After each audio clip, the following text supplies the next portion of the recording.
The moment my phone buzzed with a calendar invitation labeled "Mandatory Meeting with CEO," my stomach dropped. Not because it was unusual, because it was the third one that month.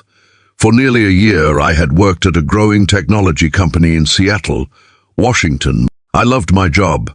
I worked hard, stayed late, and did everything I could to support my team. Yet every time I crossed paths with our CEO, Rebecca Hayes, I felt like I was standing in front of a judge, waiting for a verdict. She always seemed distant, always serious, always watching. And somehow, every meeting with her left me convinced that my days at the company were numbered. Before we continue, if you believe in kindness, hope, forgiveness, compassion, and second chances, please take a moment to like this video, leave a comment, share it with someone you care about, and subscribe to the channel for more heartwarming stories. My name is Nathan Carter, and at 29 years old, I thought I understood people fairly well. Rebecca proved me wrong. She was respected throughout the company, intelligent, confident, and remarkably successful.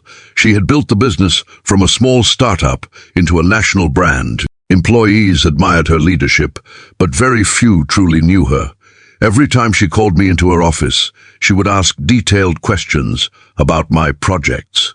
She noticed tiny mistakes that nobody else saw. She challenged my ideas. She pushed me harder than anyone. After every meeting, I left feeling defeated.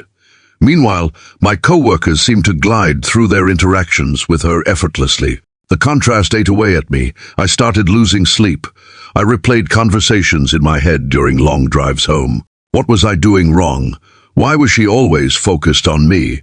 The stress became even heavier after my father suffered a heart condition that required expensive treatment. Suddenly, my paycheck wasn't just supporting me.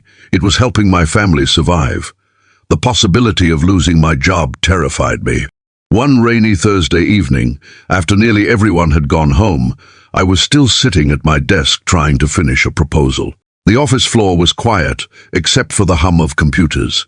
As I packed my things, I noticed Rebecca leaving her office. She looked different, tired, not like the confident executive everyone saw during the day. For a brief moment, our eyes met. Something about her expression caught me off guard. It wasn't disappointment. It looked more like concern. The next few weeks became even stranger.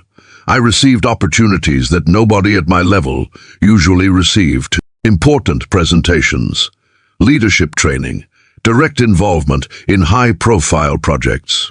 While my co-workers congratulated me, I couldn't shake the feeling that Rebecca was testing me before eventually letting me go. The pressure became overwhelming. One afternoon, after a presentation that I thought had gone terribly, I was summoned to her office again. As I walked down the hallway, my hands were trembling.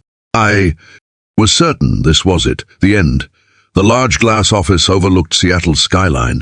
Rain tapped softly against the windows. Rebecca sat behind her desk reviewing papers.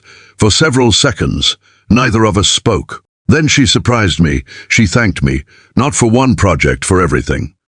For my dedication, for my integrity, for the way I treated co-workers with respect, for helping younger employees learn and grow. I sat there stunned. Nothing she was saying matched the story I had built inside my head. Then she shared something even more unexpected. Several months earlier, she had quietly learned about my father's health struggles through the company's employee assistance team. She had noticed that despite the stress, my work ethic never changed. Instead of giving up, I kept showing up for others. She admired that more than she could explain. For the first time, I saw vulnerability behind her professional image.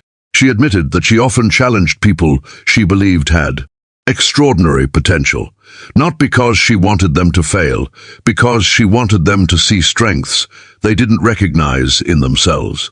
Walking out of that meeting, I felt lighter than I had in months. But the story didn't end there.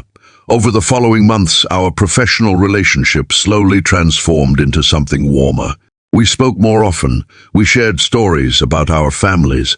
I learned that Rebecca had lost her mother at a young age and had spent years hiding her emotions behind ambition and achievement. The woman I had feared was actually carrying her own quiet loneliness. One evening, after a company charity event benefiting local families, We stayed behind, helping volunteers clean up. There were no executives, no employees, no titles, just two people talking honestly. For the first time, I realized that the admiration between us wasn't one-sided. The person I thought wanted me gone had been paying attention for entirely different reasons. Months later, after careful consideration and complete transparency with company leadership, we began a relationship. What started as misunderstanding slowly became friendship. Friendship became trust, and trust became love. Before we reach the ending, I'd love to hear from you. Have you ever completely misunderstood someone's intentions, only to discover they cared more than you realized? Share your story in the comments below. 2 years later, my father's health had improved. Our company continued to thrive, and Rebecca and I built a life together, founded not on assumptions, but on honesty. Sometimes the greatest obstacles aren't created by other people. They're created by fear. I spent months believing I wasn't good enough, believing I was unwanted, believing every challenge was a sign of rejection. In reality, those challenges were opportunities, helping me become the person I was meant to be. And Rebecca taught me something I will never forget. The people who push us the hardest are not always our enemies. Sometimes they're the ones who see our potential before we can see it ourselves.